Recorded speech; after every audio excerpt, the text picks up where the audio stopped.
You're watching episode number 47 of the Emotional Freedom Podcast.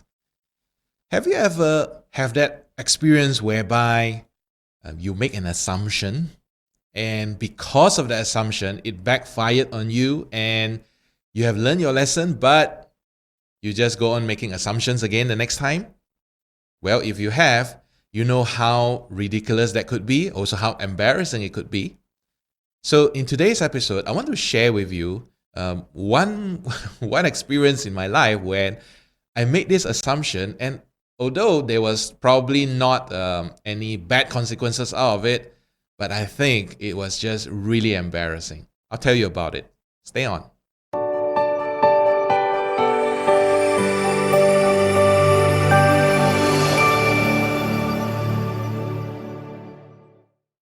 Hi, welcome back to the Emotional Freedom Podcast. I'm your host, Luke Bong. I'm an accredited NLP trainer and a clinical hypnotherapist. And I help people to achieve emotional freedom in their life so that they can master their own emotional states and live the life that they want to live the way that they want to live.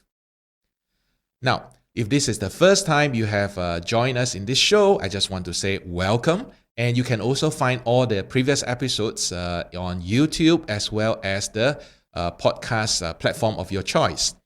Now, if you enjoy this series, this podcast, please help me by leaving a review, okay, on the platform that you choose to do. And if you're on YouTube, all right, please consider to subscribe this channel by clicking subscribe as well as the notification button so that you won't miss a single episode. Now, in today's episode, I want to share with you an embarrassing I would say an embarrassing moment in my life. Just happened last year in 2018. And what happened was I went to Wellington for the very first time. That's in New Zealand. And prior to that, I was in New Zealand in 2016 when I was there to do my train the trainer for NLP, which is Neuro-Linguistic Programming. So in 2018, I decided to fly back and to help out with my teacher, Dr. Richard Bolstad, as part of my training as well, to facilitate in a master's program. So I made the mistake of assuming that New Zealand, it's the same everywhere. Come on, Wellington, Auckland, it's all on the North Island. It's an island, right? How different can an island get? And what I did was I just went onto Google Map because I was looking for accommodation, and I noticed that on the Google Map, I was looking for this place of staying, an Airbnb that would be closest to the training venue. And I found this one place that seems to be pretty close. It was just about 2.5 kilometers away. And I felt like, okay, the price was quite okay, reasonable, and it is quite close. Perhaps it's the closest one available. So without hesitation, I booked it. And then I started looking for a bicycle rental. And my reason is because it's just 2.5 kilometers and I don't think I want to walk every day, so I just rent a bicycle. So after searching high and low, I found a bicycle, and it was one of my friends there. So it's his son's bicycle, so he loaned it to me. He rented it to me, actually. And I was feeling like, okay, all set, everything taken care of, travel, everything done. I look forward to my trip. And I hopped onto the plane and I flew to Wellington.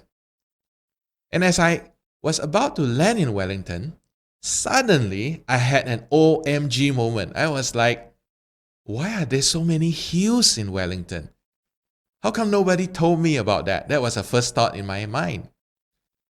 And then in my heart, I was like, now what if the place I'm staying is actually hilly as well? How am I going to ride the bicycle? I never experienced that. Now, for those of you who have not been to Wellington before, so how can I describe that hilly thing to you? In video games, there's this game that's known as Grand Theft Auto 5, GTA, and there is this San Andreas. Now, what happens is there is this part in the game whereby all the houses are just built on the hill. And basically, you're going uphill and they're just houses left and right. Well, most of Wellington is like that. At least that's where I stay, yeah? And I was so shocked by it. I was like, how could there be so many hills?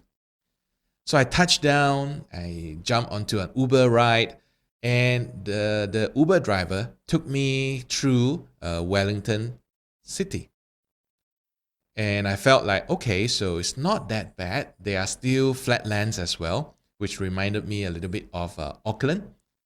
But as we exited the flatland towards where the housing areas are, that's when I began to realize, oh my goodness, hills and hills and more hills.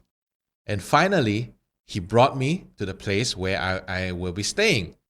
And guess what? It's in the middle of a hill. And that's when I asked him, okay, where where is this place that I will, attending the course? And he told me it's across the hill. And that's when I felt, oh my goodness, huge mistake. Why didn't I think of checking the Google satellite? Why did I just do the 2D map? And that's when I begin to realize that the map is indeed not the territory. You see, a lot of times we look at the reality as what we perceive it is, but in reality, is that even real? Or is that reality just how we perceive it at that time? Whereas in truth, it could be absolutely separated from reality. In other words, what we think is real is actually fantasy in our head. And that is what assumption is. Assumption has got to do with you thinking that something is real, jumping to a conclusion, whereas in fact, nothing is further from the truth.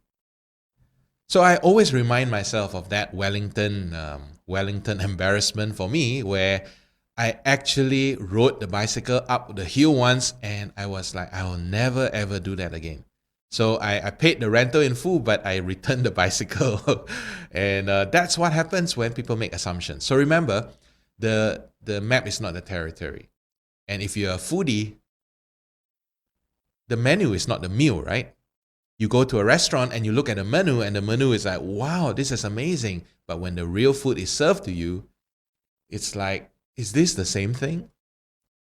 So before you jump to any conclusion next time, ask yourself, what can you do to find out whether or not it is the truth? Or is it just a part of a fantasy that you are experiencing right now? I hope you have found today's episode useful, and I look forward to seeing you tomorrow. Thanks for joining today.